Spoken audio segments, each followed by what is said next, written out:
Hi friends, welcome to Geetha Samayal. வாங்க மதிய சாப்பாடு பார்க்கலாம். அதுக்கு முன்னாடி கீதா சமையல் ஸ்பெஷல் ஃபுட்டில் மூலிகை இட்லி பொடி இருக்குது, சத்து மாவு இருக்குது, கருப்பு உளுந்து கஞ்சி மாவு இருக்குது, மிளகு மாவு இருக்குது, வெயிட் லாஸ் பவுடர் இருக்குது, இன்ஸ்டன்ட் புளிசாதம் பவுடர் இருக்குது, தாளிப்பு வடகம் இருக்குது. தேவைப்படுறவங்க ஸ்க்ரீனில் தெரியுற வாட்ஸ்அப் நம்பருக்கு மெசேஜ் பண்ணி வாங்கிக்கோங்க, வெப்சைட்லேயே ஆர்டர் பண்ணி வாங்கிக்கோங்க. ஹாய் ஃப்ரெண்ட்ஸ், நல்லா சுட சுட பிரிஞ்சி சாதம். பசங்களுக்கும் இதான் சாப்பாடு கட்டினேன். செம்ம சூப்பராக வந்திருக்கு பாருங்கள். உதிரியாக நல்ல கலர்ஃபுல்லாக இருந்திருக்கு. மில் மேக்கர் வெங்காயம் தக்காளி போட்டு பெரட்டின மாரி செஞ்சுருக்கேன்.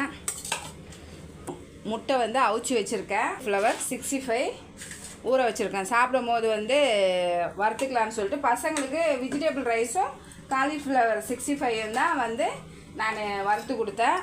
ஆனியன் கட் பண்ணி வச்சுருக்கேன். அதுக்கப்புறம் தயிர் எடுத்து வச்சுருக்கேன். இன்றைக்கி சமைச்சதெல்லாம் வீடியோ எடுத்திருக்கேன். வரும்போது மிஸ் பண்ணாமல் பாருங்கள். இன்றைக்கி